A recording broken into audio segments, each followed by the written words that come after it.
Guru Shri Juta Padakamalang. Hare Krishna, welcome to our channel. Bhagavad-gita, here it is, because here we have it, Bhagavad-gita as it is. Translation and commentary by His Divine Grace, A.C. Bhaktivedanta Swami Prabhupada, and my name is Labanga Latika. We're coming closer to the very end of chapter 9, the most confidential knowledge. And we have been building up, of course, chapter by chapter, to come closer to Krishna. We need a certain philosophical foundation and also existential motivation. If you look at chapter 2, that's where we hear of the nature of the soul and us as actually being of that spiritual quality.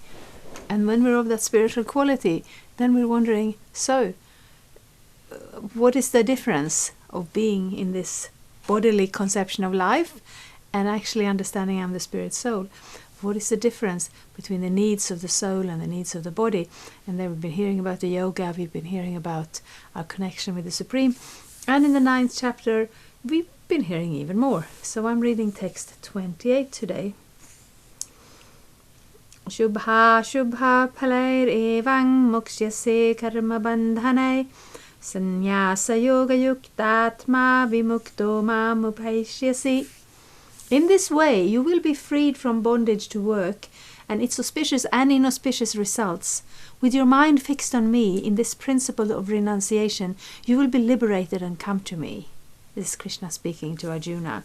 And then in this way, Krishna says, so I think we should read the 2 verses before, because that's the way Krishna is talking about. If one offers me, again, Krishna speaking, with love and devotion, a leaf, a flower, a fruit, or water, I will accept it.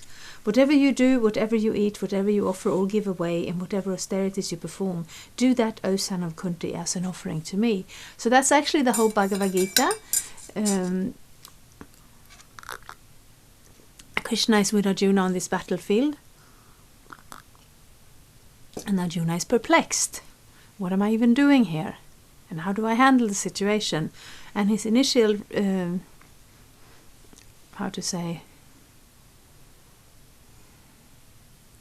response to the problem is to go away. And Krishna says that doesn't really work. And in life also that doesn't really work, because if we move ourselves physically from one place to another, we are still there. Our mind is still there, our karma is still there. And that doesn't change. So what Krishna is saying here, and what Prabhupada was saying when he started this movement for Krishna consciousness, is just add Krishna. So in these places in life, whatever you do, whatever you eat, whatever you offer or give away, and whatever austerities you perform, we do them for Krishna. Then of course we will fine-tune it. We will learn what Krishna actually likes and how to stay on that platform of spiritual existence. But Krishna consciousness is not in and of itself a complicated process. Prabhupada says it's simple. What is the difficulty? So some difficulties will be there because we're the whole idea that we are this body and this world is meant for our enjoyment, it's very ingrained in us. So it takes a while to change that perspective. But the actual activities are not so difficult or complicated. And here you will be freed from bondage to work and its auspicious and inauspicious result. So what's the problem with the auspicious result? Well, actually, auspicious or inauspicious, what they have in common is the fact that they hold us back from the spiritual world. They keep us here. They create our next physical body. So in order to actually go back to the spiritual existence, we need to have a healthy understanding of what the material world is to us. I will read the purport. One who acts in Krishna consciousness under superior direction is called yukta. The technical term is yukta vairagya. This is further explained by Rupa Goswami as follows. Anasaktesya vishayan yatharhan upayundyataha nirbandha Krishna sambandhe yuktang vairagya muchyate. And this is from Bhakti Rasamrita Sindhu. And this book, Prabhupada was not translating it completely. He was making a summary study that we have printed as The Nectar of Devotion, which describes very clearly how to perform devotional service. And Rupa Goswami says that as long as we are in this material world, we have to act. We cannot cease acting.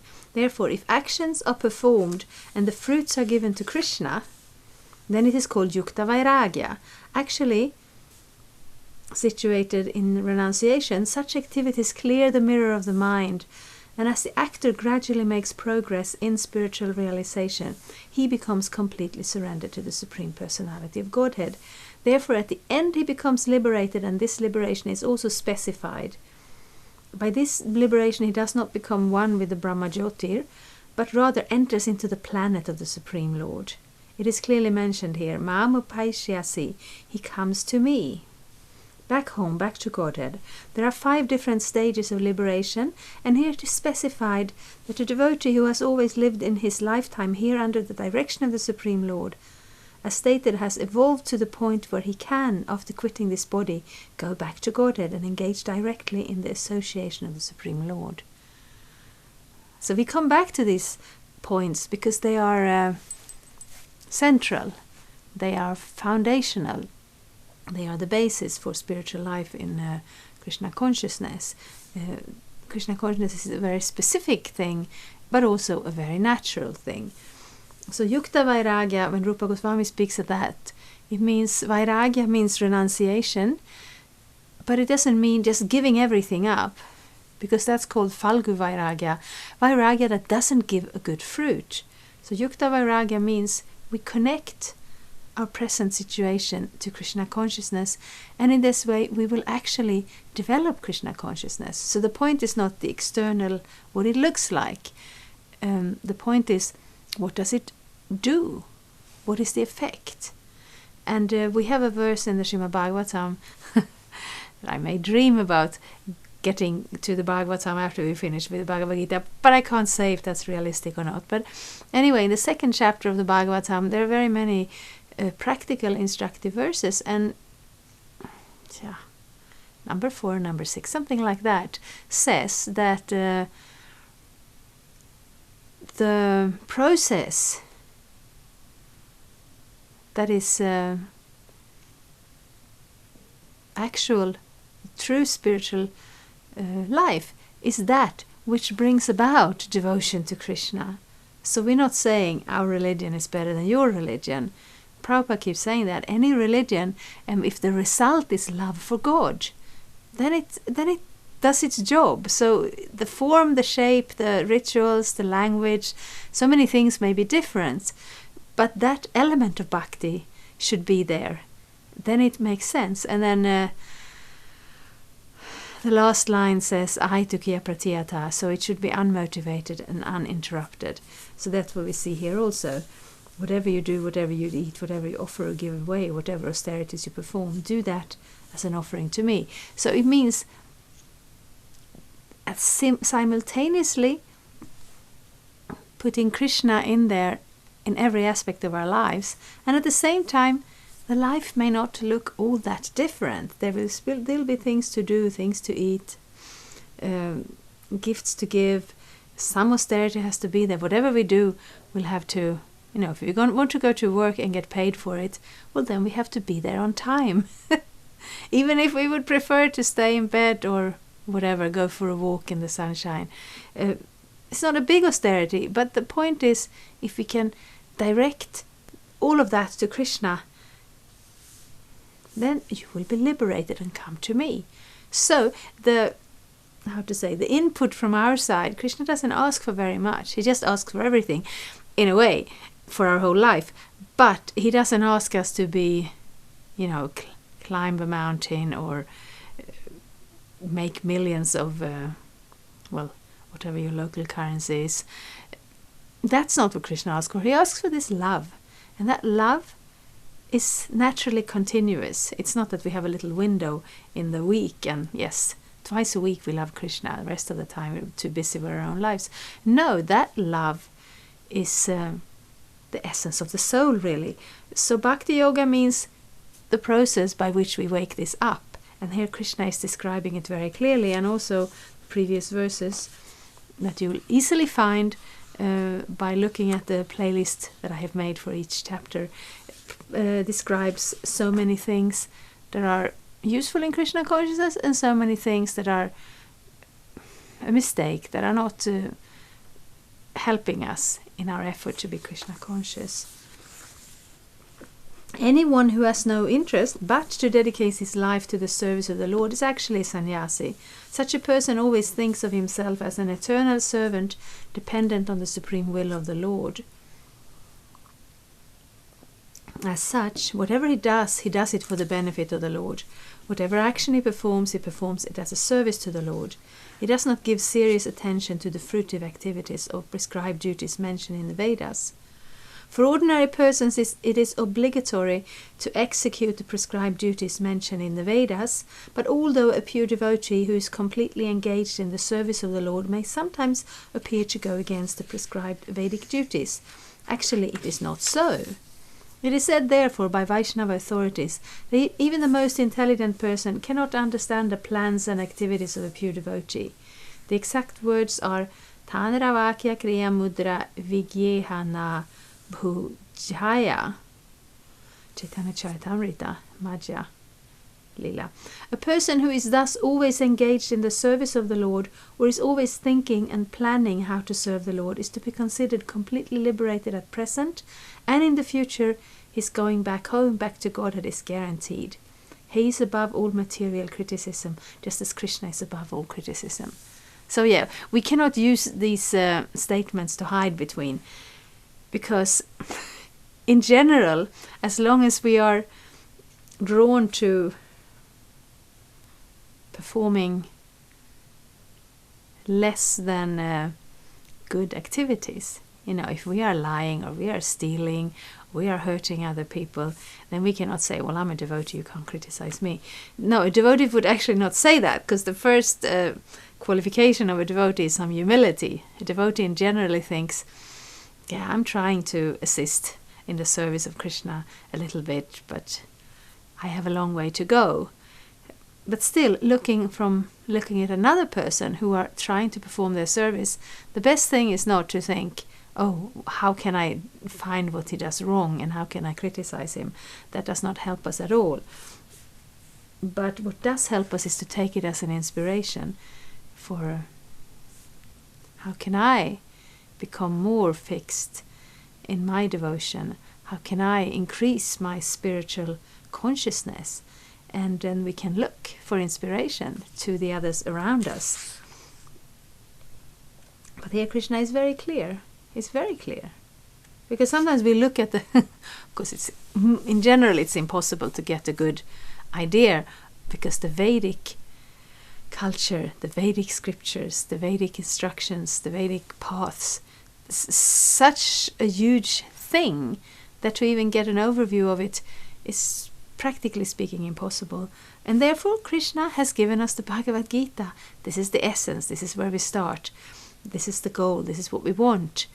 So we're not being sectarian about it, but Bhagavad-gita, Srimad Bhagavatam also is described as the ripened fruit of the tree of the Vedic literature. So if you plant a tree and it grows, it has branches, it has leaves, it has flowers, they turn into fruits. And the fruits you can actually use. So if the tree doesn't produce the fruits, then, well, I shouldn't say that, because they still give oxygen and shadow and so many useful things. But the completion of that tree is the offering of that fruit. So the completion of the whole Vedic culture, which anyway we don't really have a Vedic culture. Sometimes people go to India and they think in the villages they will find a Vedic culture. They will find a culture that is based on the Vedic idea to a large extent.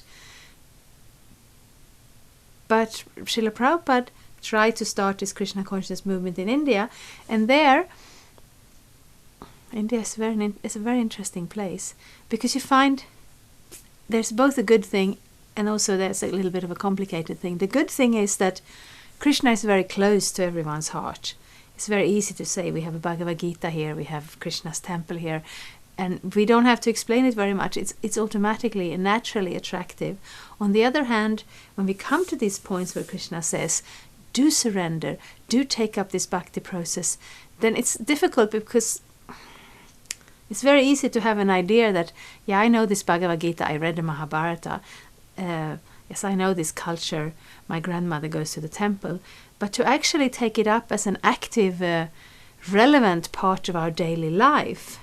And sometimes it's easier for our Westerners who are not so entangled in the bigger part of the vast different parts of the Vedas. So at least Krishna says these things, he puts a lot of emphasis on this, that the devotion to Krishna is actually the perfection.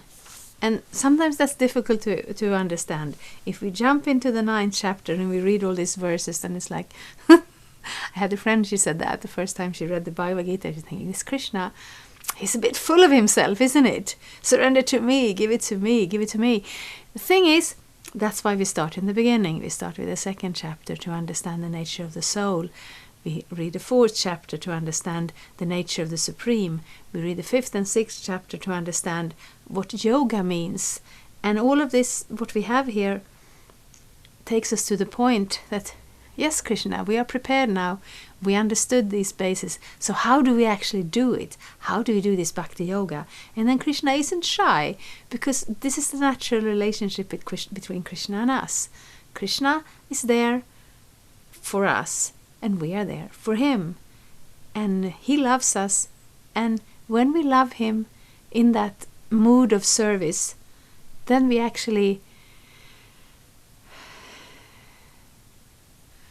all the difficulties of this world, they fade away, because they will not be the essential thing. That loving service to Krishna will be the essential thing. So we have the Bhagavad-gita, we have the opportunity in this human form of life to give it a chance. So I think we should do that. Thank you very much. Hare Krishna. Thank you for watching. We aim for updates every Tuesday and Friday. Please come back. If you have any questions or comments, please leave them down there. We also have some links and information for you. And there is, of course, the subscribe button. Thank you. Hare Krishna. I'm a Hare Krishna, and I approve this message. Subscribe. Hare Krishna, Krishna Krishna, Hare Hare, Hare Rama, Rama Rama.